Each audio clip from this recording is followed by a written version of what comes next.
Ladies and gentlemen, thank you all for coming, and good afternoon and welcome.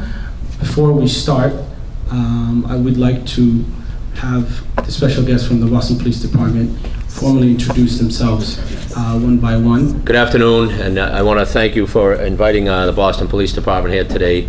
My name is Superintendent Bob Murner. I'm Superintendent. I'm in charge of investigations within the Boston Police Department, and we're gonna kind of talk about some of the issues that are affecting not only the Somali community but the rest of the city and how we deal with them. Some of the resources that we use, both from an enforcement end, intervention end, and prevention end, and make sure that everybody leaves here with some contact information. We answer as many questions as we can, and hopefully we have a fruitful afternoon.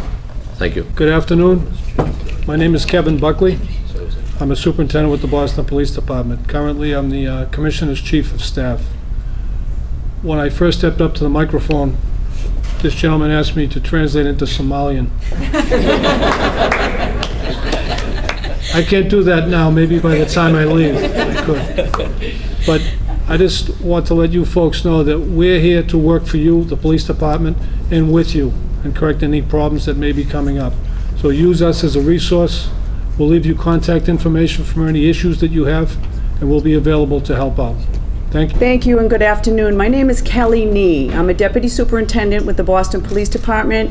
I work for the Boston Regional Intelligence Center. So what the BRIC for short. So what the BRIC does is we take crime data and highlight significant incidents so that we can deploy resources with the department to address those incidents as they are occurring. We are also a major urban area fusion center, and as such, we have relationships with the Department of Homeland Security. Good afternoon. My name is Carmen Curry, and I'm a sergeant detective with the Civil Rights Unit. And what we do is we deal with victims who have been had their civil rights violated. And so we work with victims. We provide working with the DA's office to prosecute cases if the case goes that far, as well as working with a lot of law enforcement agencies, the Attorney General's office, the Suffolk County DA's office. We work with the Violence Recovery Program. So we're a resource for victims of hate crimes, as well as on a prosecuting end. We also provide training and workshops to anyone who's looking for a better understanding of civil rights. Good afternoon. I'm Mike Talbot. I'm a sergeant detective in the Boston Police Department. I work in Area A1, which covers downtown Boston and Charlestown. Primarily, we're responsible for all investigations into crimes that occur in that area. I'd like to thank you for having us here today. Obviously, our preference is to work with you to come up with a solution to deal with some of the issues that we have in downtown Boston and Charlestown. This wouldn't be my first stint working with the Somalian community. I used to be in charge of the school police as well as Deputy Superintendent Nee, and we worked diligently with the Somali community for issues with the kids, including truancy, dropout rates, and violence within the schools. So I look forward to working with you guys again, and thank you for having us. Good afternoon. My name is Walter Mitchell. I'm a police officer in Area B2 in Roxbury. I'm also a board member of MAMLEO, which is the Minority Law Enforcement Officers Association. I've had the opportunity of meeting Ms. Jabril, and she's explained some issues that you guys were having with the police, and she's come to the organization to build a better relationship with the police and the Somalian community. Hello, thank you for having me. My name is Arthur Brewster. I'm a detective with the Boston Police Department. I also work down in District A1, also Charlestown. I'll be one of the people you more likely will be contacting, as well as this group of people behind me, Sergeant Detective Talbot. I'm also director of, board member of MAMLEO, chair. Hi, glad you said something. But again, thank you for having us, and if you have any questions, I'm sure we'll be available afterwards. Thank you. Bismillahirrahmanirrahim. وبرنامجك ديان أو ما تريد دهين يا كلن هذا علوس أو دحمري جالية رير بوسطن iyo ciidamada ammaanka ee magaalada Boston daawadayaal kulanka waxa soo qabaqaabiyay deeqa Jibriil iyadoo ugu tala gashay jaaliyadan inay wax uga qabato dhibaatooyinka badan ee haysta dadka Soomaaliyeed ee ku dhaqan magaalada Boston iyo nawaaxigeed. Daawadayaal sida meelo badan laga og yahay waxa faraha ka baxay caruurtii Soomaaliyeed oo ku dhaqan wareeray dhaqankii Soomaaliya oo guryaha yaala iyo dhaqanka waddanka cusub ee Mareykanka.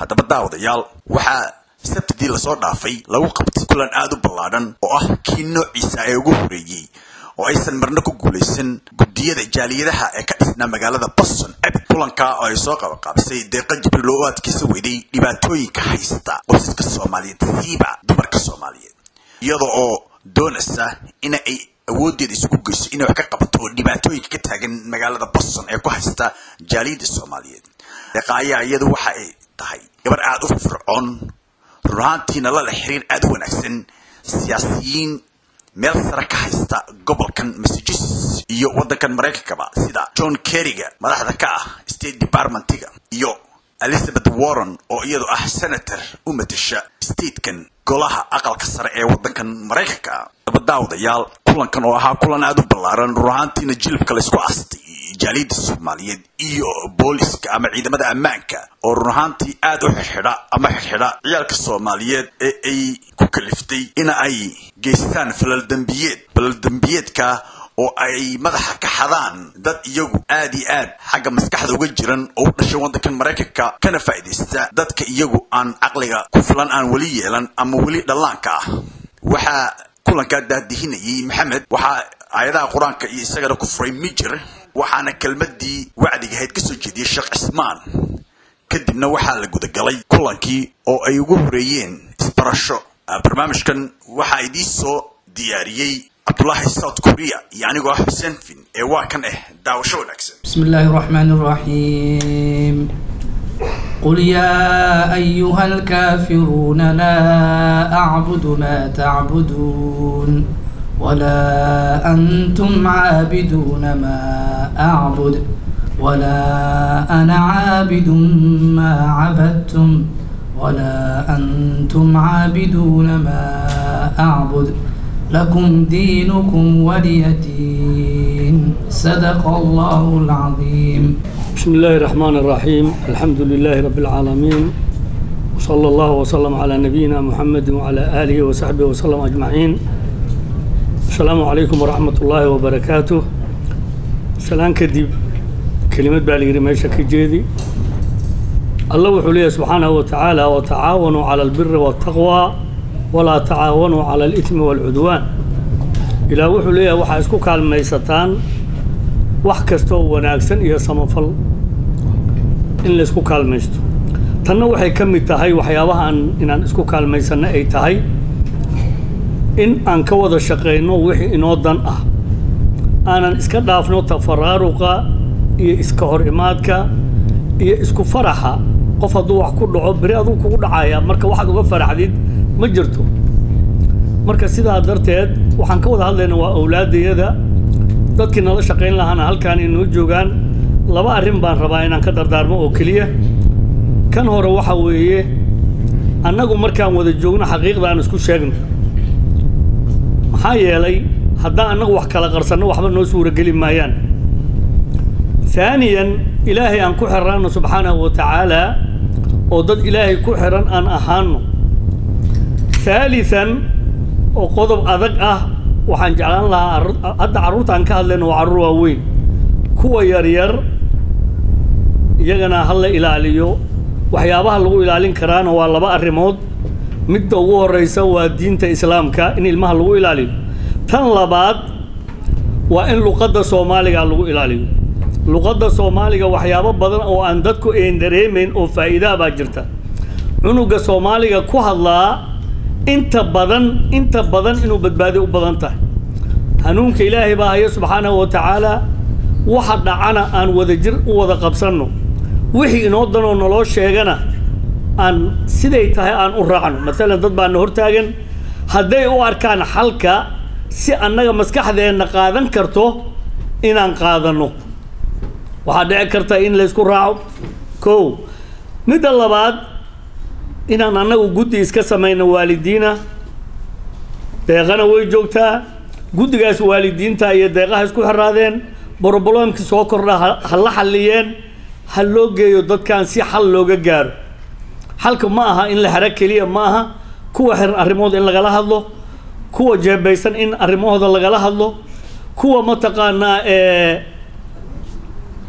aan fiicnayn in arrimahooda laga hadlo annagu haddaana wax isku qabanna cid wax noo qabanaysa male taas horta qodobka hore ha laga dhigo midda kale sabti iyo axad keliya dugsiga qur-aanka ilmaha wax ma taraayo tan aan idiin sheegayo waxa waaye ha loo badiyo waqtiyada ilmaha yaryar ha loo badiyo maxaa yeele waa laga tanbadinaya hooyada oo guriga ka ah waayeel waxaan kula dardaarmayaa inay ilmaha luqadda soomaaliga ay barto ilmuhu soomaali waxay ku yihiin waa luqadda ee jismiga ma ah dowlado badan oo aan isku egnahay baa jira oo aan laga garanayn cunuga hadduusan soomaali aqoonin waxa waaye wax lagula hadli kara ma jirto adigana ha isdhibin oo waxaad aqoon ha isku mushkiladaynin ingiriis jajaba ha la aadin aksan ahaan baadan isku fahmayninaba aksan ahaan mar haddaa isku fahmi weydaan waxu kaa qaadanaya male laakiin luqadda haddaa barto saa doontaad ugu hadli kartaa saa doontaad u canaanan kartaa saa doontaad wax ugu sheegi kartaa marka muhiimada waxa waaye dadkan maanta naloo marti qaaday aad iyo aad baa horta ballanqaadkan aad buu u fiicnaa dadkan naloo ballanqaaday waxa weeye waxyaabihii danaheenna inaan kala hadalno guddi dhexdeenna oo sharciyada si fiican u yaqaana inaan iska saarno guddigaasna inuu deeqo mataqaanaa uu la xiriiro deeqa iyo guddigoo isku xiranna ilaa deeqaa dadkaan noo keenta annagu ma naqaano aan arrimaheena ka dhaadhacsano sidaasaa igula muhiimsan wabilaahi towfiiq wasalaamu calaykum waraxmatullahi wabarakaatu. Good afternoon, Shalom. I want to thank each and everyone for you to come here. This gathering means a lot to us. A special thanks to Boston Police and Marianne who got this space for us to meet. Today's focus is for us to start conversation. So today's gathering is for us to start conversation, for us to start a dialogue. It's no longer, the Somali community, those Somali community is no longer, oh, those police guys who are just there to arrest our kids. We want to have a dialogue. Somali Americans are the fastest immigrant growing in Boston. Massachusetts is the largest 9 immigrant states in the country and is the the 9 largest Muslim citizens. So how do we develop a voice? How do we stay in the same page? How do we work together? I am a person of Boston. They are people of Boston. You guys are a person of Boston. How do we lead one another? Instead of working against each other, how can we lean? So I just want to demonstrate a scenario. I made it up last night, so bear with me. Muhammad is great. You know what? I'm going to call this guy named Muhammad. This one, it's not working. What we want, okay? Give me a common American name. I know common Muslim name is Muhammad. Everybody's Muhammad. My middle name is Muhammad. Half of these guys are Muhammads. So I'm gonna call Muhammad. Thank you, my dog. Thank you. James, thank you. You know American names. I was gonna call John. I guess we have James. So Muhammad, how old do you guys want to make Muhammad? Make him 19. Muhammad was born in a place called Somalia. The capital is Mogadishu. Okay? Muhammad is 19 years old. The country had a civil war the last 20 plus years, since 1991. So Muhammad was born into a civil war. All right? His parents got lucky. When Muhammad was 5 years old, they went to Kenya as a refugee camp. All right? In the refugee camp, Muhammad's parents got lucky and got a chance to come to a country called United States of America, the land of opportunity, the land of brave, the country that welcomes hundreds of immigrants each and every year, the country that we're very grateful. So in the USA, Muhammad got a chance to come to Massachusetts, my favorite state, the spirit of America. So now, make Muhammad 15 years old. All right, when he got to Massachusetts, Muhammad was 15 years old. Muhammad is in Boston. His parents take him to Boston public schools. And how they assess immigrants, another issue itself. Muhammad is 15 years old. Society tells Muhammad you have to be a sophomore, if I'm not mistaken, right? Based on his age. But Muhammad missed the schools while he was traveling this uncertain journey. The refugee camp, he didn't have a formal education. In Somalia, he didn't have a kindergarten and a preschool and first grade. It's all about survival. Education is not an optional. So you put Muhammad at English high school, my favorite English, because I went there. So Muhammad is at English high school. without knowing a word of English. All of a sudden, Muhammad is with mixed children. This is what our country is based on. It's immigrant, nation. You see everyone. So Muhammad is taking ESL with Chinese American, Dominican American, another Somalian American. Long story short, Muhammad learns English within 2 years. So now Muhammad is 17 years old. All right? What do you do when you learn English? You want to be cool? What do cool people do? They miss classes. So Muhammad wants to imitate cool people. He's going to miss classes. Next thing you know, they're hanging around in Forest Hill. Because in Roxbury Crossing, there's a large Somali community. His mom will find out she missed the school. If the school called his mom, they can't communicate. The mom doesn't speak English. I'm just making the scenario. I'm not speaking any mothers here. So Muhammad is going to hang around in Forest Hill. Most of his days, he wants to hang around with, or what is the nicknames? Biggie, Smokey, Shorty. So next thing you know, Muhammad got a new name. His name has been Americanized. His new name is Mo. He goes by Mo. So Mo and his friends decided that they're not making money at Forest Hill. Where are they going to go? Boston Commons. So Muhammad and his friends hanging around this historical park. We all know Boston Common because we took the citizenship test. I know more American history.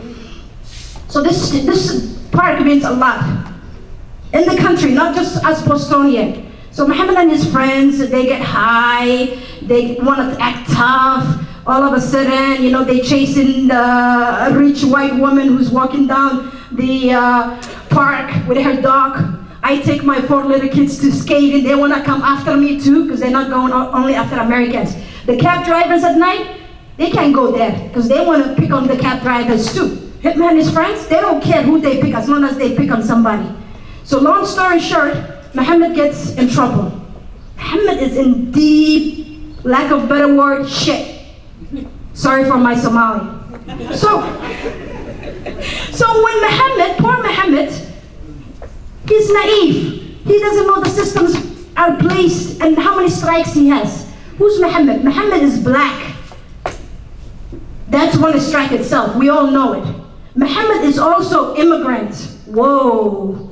Immigration is like a fruit. What type of fruit is he? He's a black immigrant. He's not an Irish immigrant. He's not an Italian immigrant. He doesn't have a blonde hair and blue eyes. So Muhammad is African.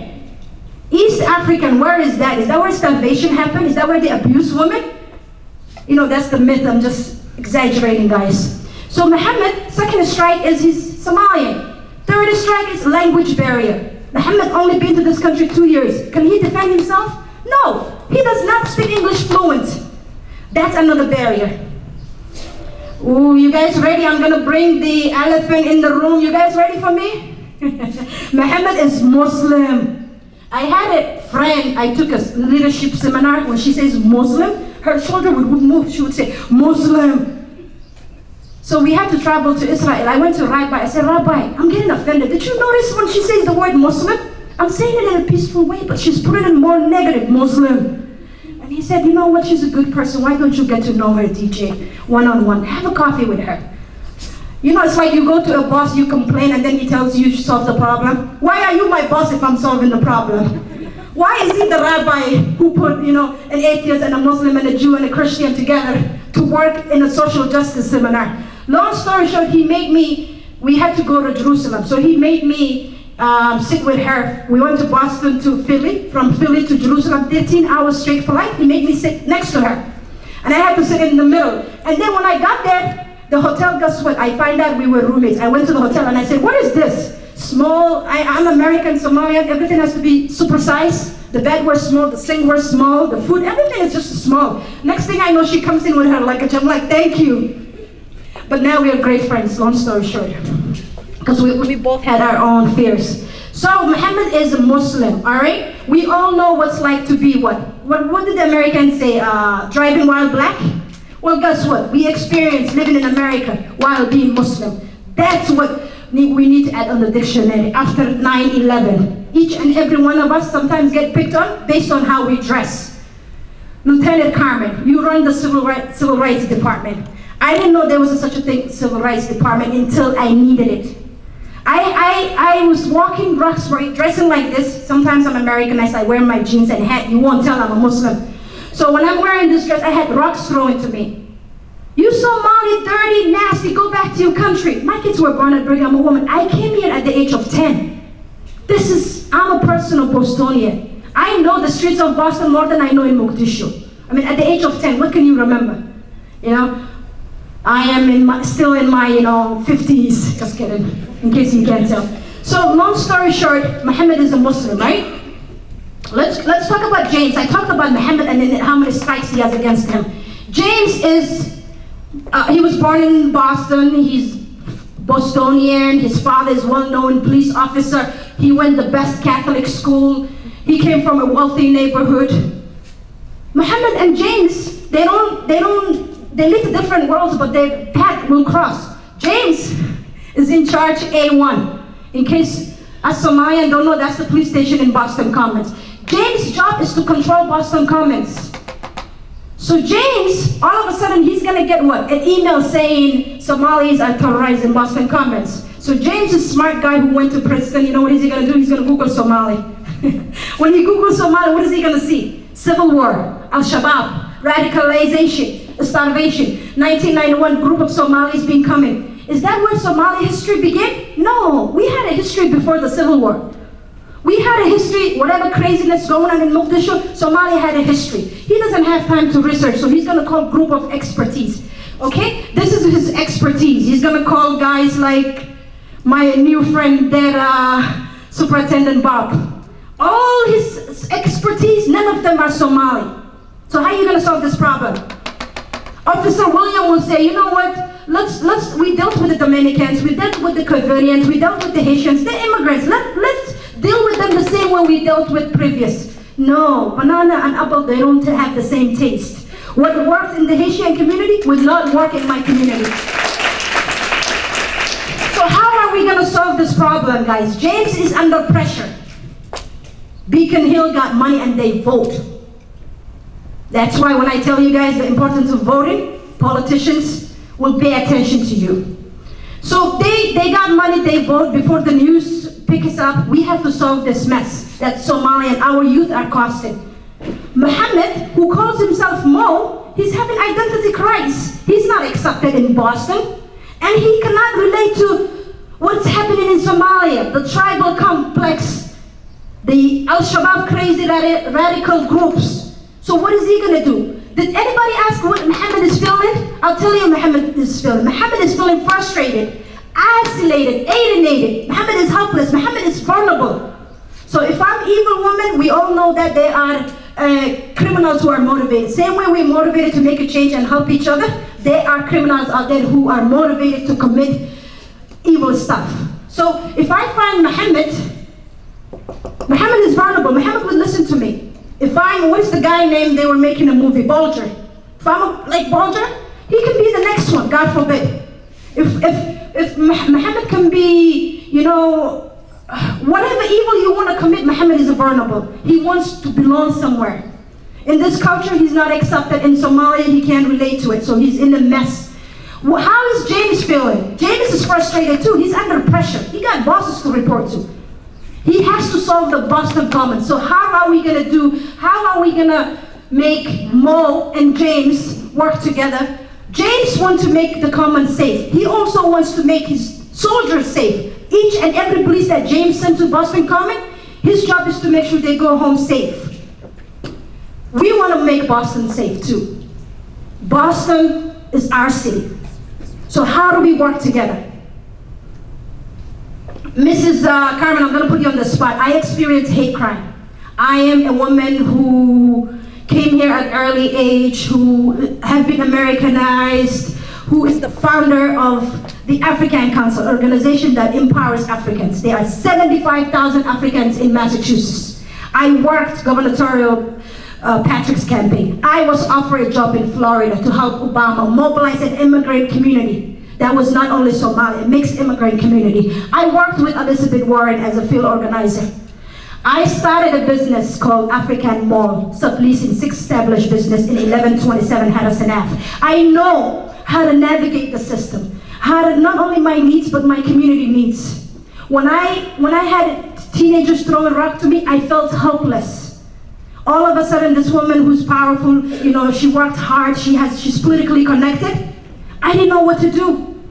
So imagine the woman that does not speak English. She needs to know her rights. We need training, so that way we know our rights. If a police officer comes to us and he offended us, how do we know we can report complaint?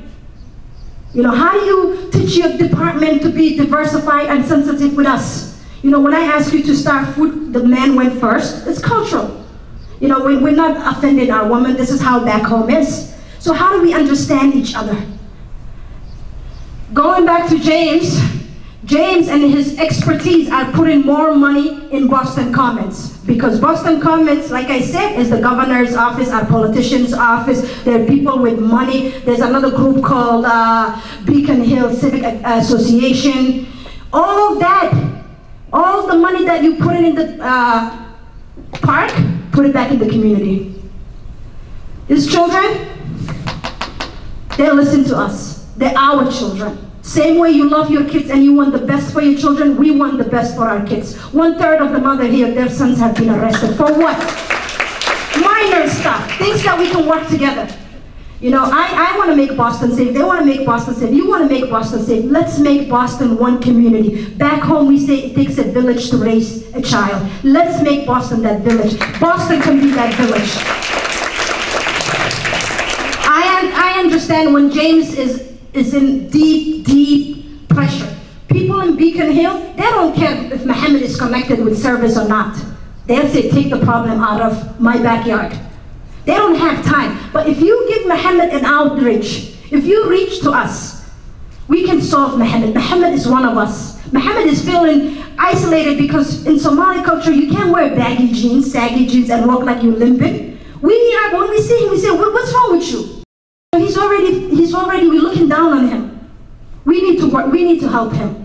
So how do we do that? We can help him by providing services that he needs. That's why my organization reached out to you.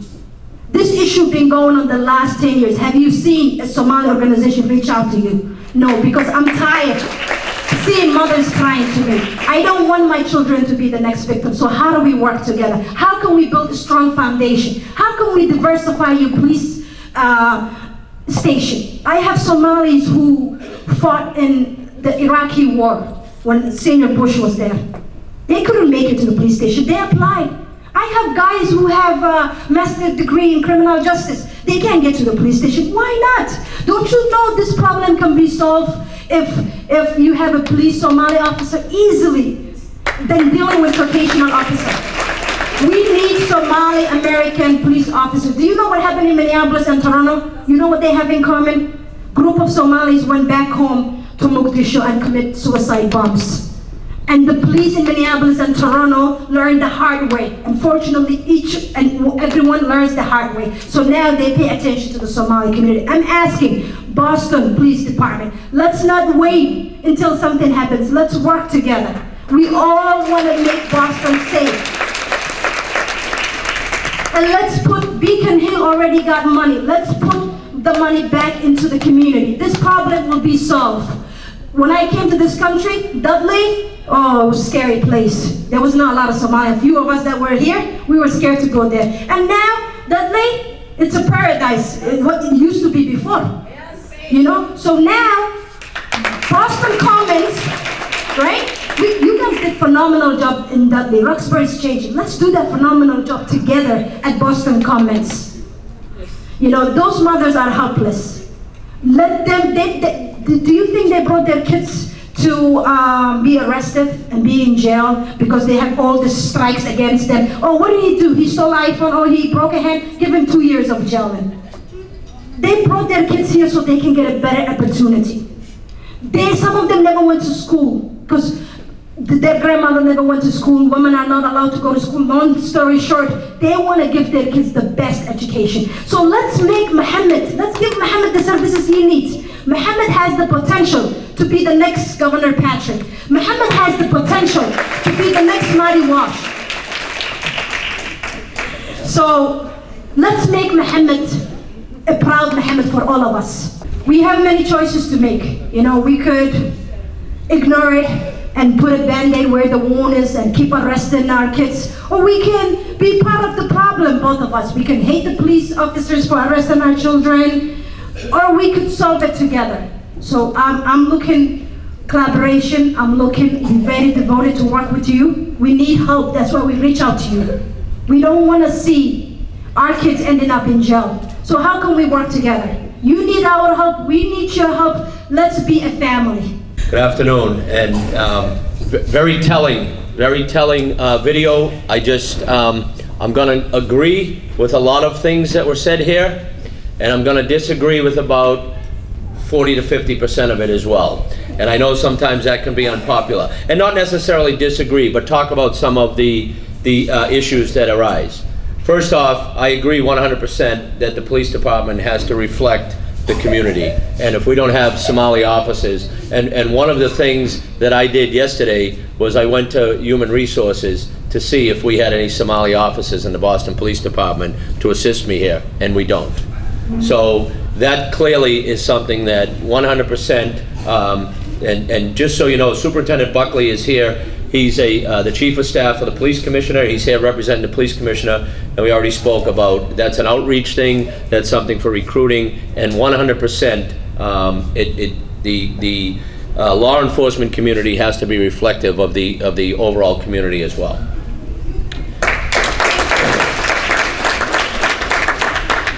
If you notice on the video in the lower right-hand corner, as the video was playing, it said, "Cease fire." Cease fire was invented here in Boston.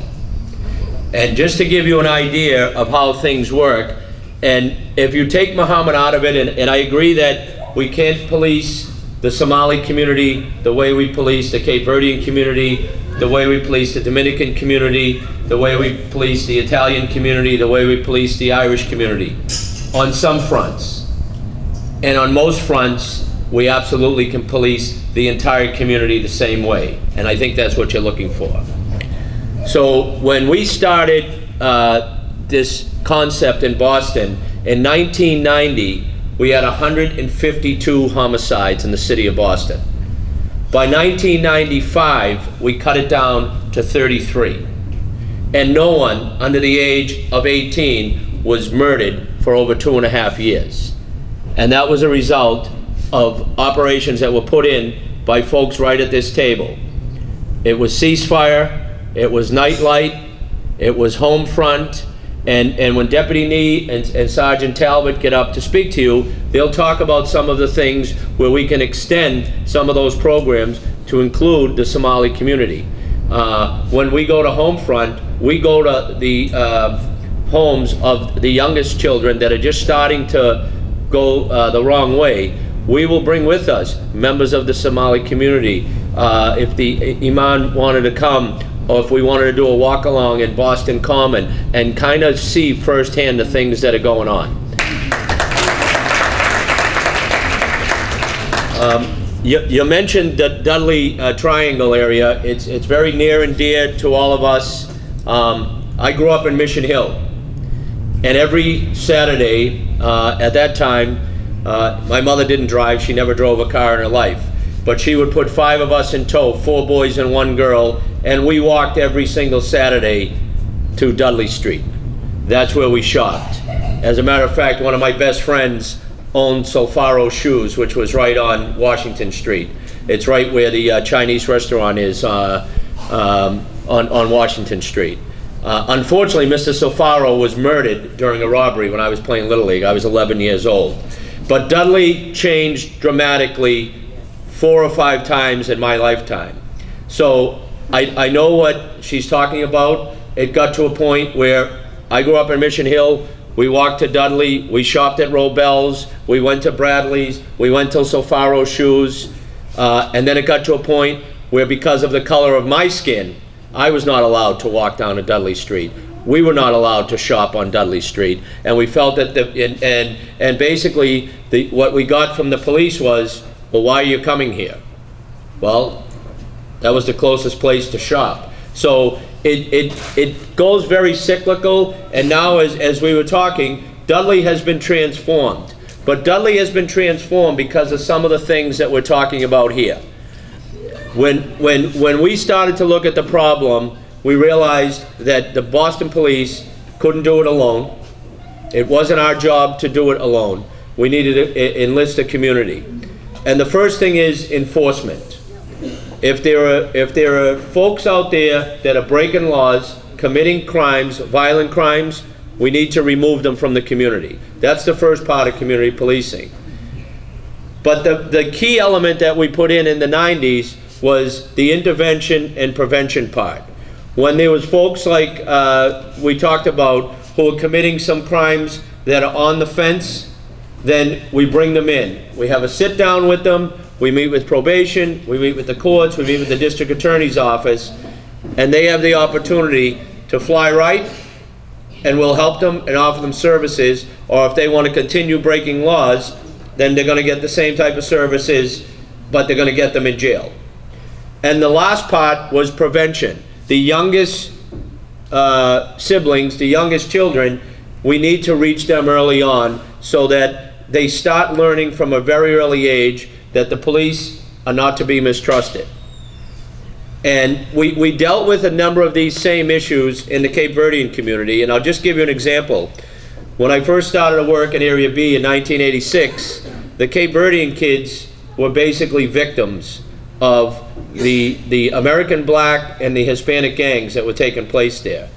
They all came from two-parent families, they all went to school, they were going to public school, but they were dressed as if they were going to parochial school. They'd have blue slacks on, or khaki slacks, a blue or white collared shirt, and they were going to public school. And it was only a matter of time before they were set upon by the gangs that were operating in the area. And they had two options: either continue being victims or to become their own gang themselves. When we started to do some intervention, and this is where the language barrier really comes into play, when we went out to the houses to visit with parents, the older siblings would do the translation for us.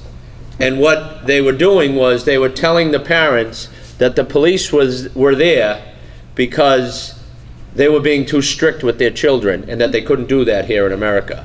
And I think those are some of the things that are and when I say half right and half I disagree with, that's not completely different just because they're Cape Verdean. I'm sure that you're getting certain information from your children telling you, you can't discipline me that way in America, the police will come, they will discipline you. So we want to make sure that everybody understands what their rights are, that they have friends here with us. We will help you if there are people that need to be removed from the community who are not only preying on the community at large, but other members of your Somali community. We will take them out of the community. That doesn't mean they're thrown away forever, because this happened with every single immigrant group that came to the United States, whether they were Italian, Irish, Jewish, Haitian, Dominican, Jamaican. They come and there are members of the community that break the law. But that doesn't mean that that is how the overall community will be treated. So we use a three-prong approach: enforcement, but the two biggest prongs are intervention and prevention. How do we get in and save those kids or teenagers that are involved in some issues that they're starting to head down the wrong road? And then how do we teach our youngest people that they don't want to get involved at all? We have a lot of those programs already existing. We don't have to invent it. What we have to do is make sure that the Somali community feels welcome and that we plug everybody in. And just in closing, and I don't want to take up too much time because we have a few speakers here, but I ate the food. I ate the Ethiopian bread. I'm running a half marathon tomorrow, so I expect that I'm going to be about 30 minutes faster than I normally do. But I will answer any questions now, or if you would like. You ate with your hands too. And I ate with my hands, yeah, no thought. Huh? Always. I always eat with my hands. Yeah, the food was excellent. But I can answer any questions that you have relative to that. or we can have some of the other speakers come up and talk about things. And one of the things that Deputy Nee will talk about, I'm just going to ask Superintendent Buckley to get up first, is kind of what we're seeing, the type of crime that the Somali youth that we're dealing with are involved with, where it's taking place and what they're doing. But I just asked Kevin Buckley to come up first. Good afternoon again, and thank you again for the food. It was excellent. A little bit spicy on these things here, but it was very good, very good. I think one of the key things we have to bring back is we have to work together as a community. I think the imam talked about working together on a committee. That's something that we should look at once we leave here today. Just to open up the lines of communication so we're all on the same page. Thank you. Okay. And again, as I said earlier today when I first said hello, we're here to work for you. That's what the police department does, and with you. So feel free to exchange with us on any level. One thing I will bring back to the police commissioner is the need for outreach in the Somali community, and maybe to explain a little bit about how the civil service system works. In order to get onto the police department, you have to take a civil service exam. You then come on a list, and then you can be hired by a municipality, a city, if you will. So what we have to do is to have an outreach into the Somali community for some of the young men and women to actually take the exam and then be hired by the police department so that you can become part of it. And I'm not going to say much more because we have a lot of talent at the table here that's going to come up. So if you want, we'll do questions at the end. Yeah, we'll do questions at the end, yeah. Okay. I'll just take the microphone. I want to thank you and Superintendent. I also want to inform you that we have Somalis who have taken the civic exam, haven't heard. So I'll follow up with you to see where they are in the system, because I do want to see Somali American next year. That'd be great. Good afternoon, everybody, and thank you very much. Lunch was fabulous, although some of my coworkers here told me I was supposed to wait and get my dinner after them. I'll remember that next time. So, ladies and gentlemen, I'm sure I'm not going to tell you something that you don't already know, but based on some information that we have through the Intelligence Center, and these I'm not going to give you statistics, I'm just going to give you generalities, but these are generalities based on when these people are being arrested, they're self-identifying as being Somalian or born in Somalia. So in the Alston-Brighton area, which is not that far from here, I don't know if any of you are from here. So what we have is some young folks involved in burglaries, that's breaking into people's houses or businesses, larcenies and street robberies.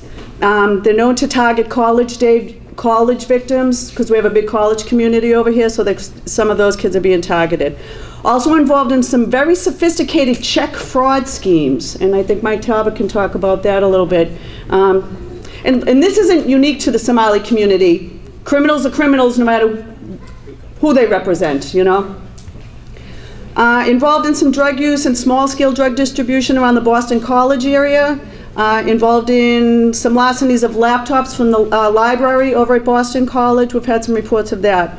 You're all very familiar with what's going on with Downtown Crossing and the Boston Common. Larcenies, shoplifting, street robberies. The Boston Common, we've had a lot of robberies in there, unfortunately. A lot of fights and assaults, people being assaulted walking through, whether it's being as a result of a robbery, but we have folks being assaulted as they go through the Common. Again, some check fraud schemes. This is also downtown. Some small-scale drug distribution. The resale of stolen electronics and cell phones and laptops. That's a big issue for numerous criminals, definitely not just Somali offenders, but down in the downtown area, there's a lot of resale of stolen cell phones, stolen laptops, things that people might get in a house break or in a theft. The Lenox area in the south end, the Lenox housing development, there's been some street robberies there, again some small level drug distribution, and in the Back Bay Fenway there's been involvement in larcenies and shoplifting. Again, I'm sure I'm not telling you anything you don't know. It's not unique to the Somali community. We have offenders of every race, both genders, all over the place, but these are some things that people who were arrested, who self-identified as Somali, have been involved in what they've been arrested for. So I think we're going to hang on to questions until the end, and if you have any, I'll be here. Thank you.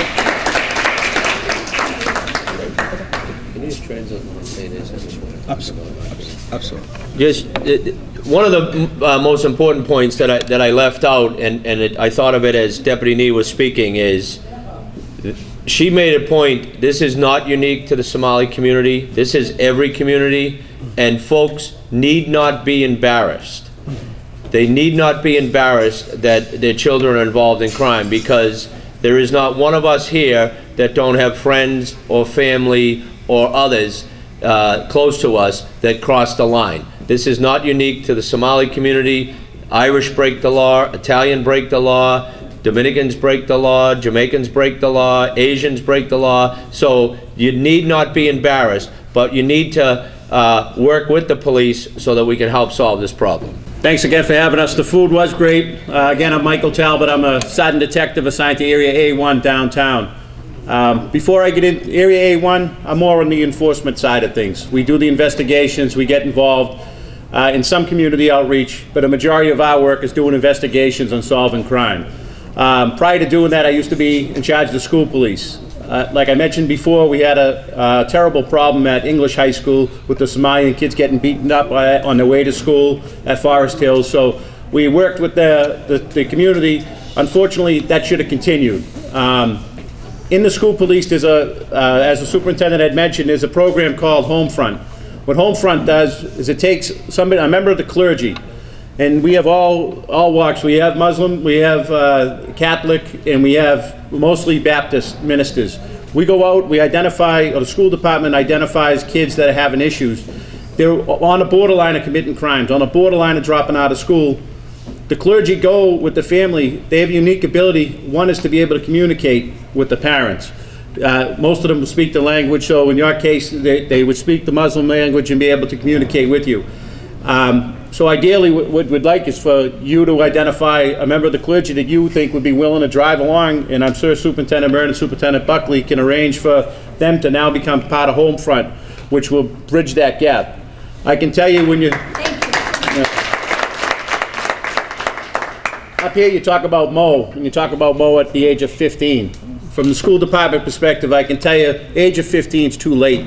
We're losing kids at 10 years old, 11 years old, 12 years old. Truancy, back in 2007 when I was in the schools, I did a research relative to homicide victims under the age of 19. I did this because a lot of times we focus on kids being the suspects in crime. We did it opposite. We looked to see what the victims of crimes were. When we looked at the percentage in 2006 for the people that were victims of homicide under the age of 19, 90% of those kids were either truant or they were dropouts of the Boston Public Schools. The two kids that weren't were innocent victims in drive-by shootings. So what that said was that education leads to victimization, the lack of it. So, you know, that's where you really got to work with the school department, with the police department, especially at home, to make sure your kids are in school and they stay in school. And that's what we're here to help with. And certainly, I'm more than willing. I'm downtown Boston, and I'm also in Charlestown. If members of the community want to come out with us, Detective Hall Brewster, we're willing to go down there. Sometimes what happens is people, they go in, you mentioned it, you said that they didn't go to Dudley because they knew there were people that would recognize them, Roxbury Crossing, they would recognize them in Roxbury Crossing, but they wouldn't in Forest Hills. Well, guess what? If you come down to Boston Common and they see you, they won't be there committing crime. They'd be more reluctant to do it, and then we can get outreach down there. So, you know, we'd like to work with you. As far as downtown Boston and the Commons, as Superintendent Murna spoke, he talked about the crimes. We ran programs, intervention and prevention programs, where kids, in lieu of getting criminal charges, would have something hanging over their head in schools, and that's program still in effect in the schools. The problem is when crimes become so violent that the victimization, imagine being a woman being attacked by 4 or 5 people, crimes like that can't be overlooked. So that's what Superintendent Murna is talking about. We wouldn't allow it to happen any place. So that's where we have to address those. But little things like shoplifting and things that we can do, we can have a little lever over their head to use some of that, and we'll be more than willing to work with them. You definitely want to get your community in touch with the school police because they're a vital resource at everything going on. But anybody has any questions or anything, let us know. Again, I'm Detective Arthur Hall Brewster, and I work at downtown Boston with Sergeant Detective Mike Talbot. I think it's important that when we leave here today, that you'll have a contact contact with someone here on this panel or with the Boston Police Department, we'd be more than willing to give you our phone numbers. I don't mind giving up my cell phone number. Mike can tell you I give all my victims, suspect, everyone my cell phone number. If I can make a difference, I will. But at the same time, it's very serious because they're very serious problems throughout the city, and we're trying to address them all. And as you well know, it's extremely busy out here. And I want to thank you personally for reaching out to the Boston Police Department. Great job. And as well as reaching out to Mamleo. I think that's really, really important that, you know, you have a nonprofit organization, you're reaching out, we're trying to do the very same thing. And I think that what I would like to do is to probably invite the Somali community to Mamleo. We can sit down and dialogue and have additional conversations about these issues that's important to all our children. Okay? Thank you. Thank you. Again, thank you for having us here. I just want to honor her for putting this together and just becoming that voice for the Somali community. And for all of you who have come out to be that voice, we all need a voice, and I think this is really the greatest thing ever to gather and to all come to the table to begin to dialogue on how do we problem solve these issues that we're seeing in the Somalian community. It's all about partnership and it's all about communication. Again, I work for in the Civil Rights Unit, and what we do is really when victims become victims of hate crimes, that's when my unit gets involved, and I'm here to provide any kind of training, education, so that you understand what your rights are in this community, what your rights are in Boston, and how sometimes we have victims who are targeted because of the way they look, the way they dress, and I know that she has become a victim of ours based on her being Somali and Muslim. And mostly they come to us from the Muslim perspective, not so much Somalian, and they identify you based on what you're wearing. And so I'm here, my unit is there. We've been around for many, many years. We're a model unit. We're the first unit in the country to have a unit specifically to deal with hate crimes, to deal with civil rights, where victims are being targeted because of who they are, whether that's race, religion, sexual orientation. And so we've been around for a long time, and we're here. I have some brochures here. They're not actually in Somalian, but we can work on trying to get these translated so that you can have them for your community, so you understand whether you're a victim of, whether it's a physical attack or whether somebody is attacking your property, if there's property damages, and it comes to us. So at the end, I guess if you have any questions, we're here. Bismillah ar-Rahman ar-Rahim. Marka hore waan salaamayaa dhammaantiin. Marka labaad waxaan salaamayaa soo dhaweynayaa gacmo furan ee martida sharafta leh ee ka socota amniga booliska inay kala soo qayb qaadashay ayagana waa salaamayaa. Waxaan hadalkayga ku dheeraan maayo. Waxaan rabaa inaan halkaa ka sheega laba kelmadood. Marka hore waxaan leeyahay wax walba waxaa lagu gaaraa wada shaqayn weeye. Haddii la wada shaqeeyo oo dadku wada shaqeeyaan, shaqadana looma abuurin, booliskana looma abuurin keligood. Muxuu ahaa community haddaan nahay ururkan cultural kana matalaysa deeqana looma abuurin. Waxaa loo abuuray qof walba inuu wax ka qabto, waxna ka maartay talaabo ka qaado. Marka waxaa weeye waxaan leeyahay booliska. waxaan marka hore aan idin leeyahay waxaan nahay annagu shacabkii community-gii Soomaaliga nahay. Maadaama aan community-gii Soomaalida nahay, waxaan annagu idinla shaqayn karnaa markaan aragno muxuu ahaa madaxa ururkan haatan muxuu ahaa isha noo asaasay iyo booliska wada shaqaynaya markaan aragno, shaqaduna ay dhab ka tahay markaan aragno, annaga shacabkaana waa la shaqayn karnaa. waana balan inaan idinla shaqayno intay karaankayaga. Marka waxaan leeyahay marka hore wada xiriir fiican waa inaad yeelataan booliska iyo haddii aan la idin ilmo muxuu ahaa isha iyo community-ga ma ahane muxuu ahaa ururka cultural. sidaas darteed marka taas la helo annaguna waa shaqaynaynaa. Ilaahay subxaanahu qaadirkaana wuu nagu garabgelayaa, waana nala qabanayaa hawsha aan qabanayno. marka waxaa weeye booliska waxaan leeyahay nala shaqeeya na caawima ilmahan aad arkaysaan waa ilmihii ayagoo yar dowladda Mareykanka ee ka soo qaaday xeryaha oo ay ka soo badbaadisay gaajada dabka dhibaatada mashaakilka taasoo danaqaday oo ay dareentay dowladda Mareykanka kuna soo qaaday muxuu ahaa isha kuna keenta halkaan saas darteed inay wax in taraan adinka annagana waxna taraan bay ahayd inay lulmaan waa nagu qasaaro annagoo dhan marka waxaan leeyahay ilmaha nagala shaqeeya waan soo dhaweynaa mahadsantiin. Hi officer, I have seen so many communities that the guys have called you and this kind of situation that we have today here. I have seen so many youths that are bailed out for some reasons, 10,000, 15,000. When they got out bailed, the kids had started from where they have beginning. Those kind of kids, they need a special attention. Example, jobs, sports, or some kind of like therapists, special therapists. What's the use of get out of the jail while they are starting from where they had begun before? So I'm asking city, those kind of kids, they have to create something kind of like special attention. And we like I said, we're not going to need, like a quick fix. It's going to be involvement. We will put 100% behind the involvement. We need to get involved. We are ready to get involved. I live in Cambridge. I'm a union organizer, by the way. I know how to organize people. I will organize the Boston Somali community.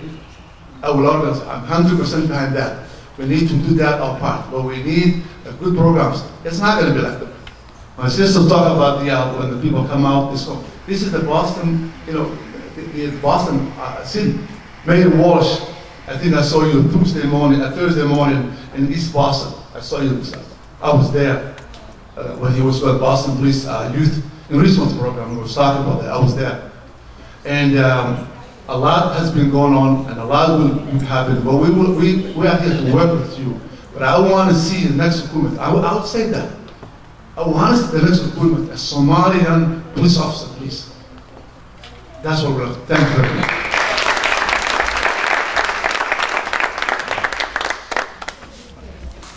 I think you bring up a good point. The first step is recognizing there is a problem, and I think we can all say that we've done that today. Now we need to get together, form a committee, and take next steps. I agree with you. This isn't going to happen like that. It's going to take a long time, but we're in it together. You're in it 100%. We're going to be in it 100%. We all have to do it together. Amen. I will bring up to the police commissioner as far as Somali male, female getting onto the Boston Police Department and examine, is there a gap? Is there something missing there?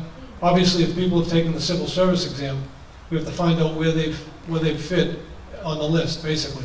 I'll bring that up to the commissioner as far as getting somebody into the police force.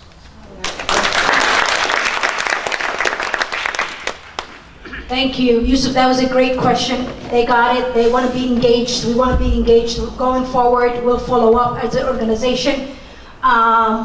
We'll work together to make Boston more stronger for every one of us.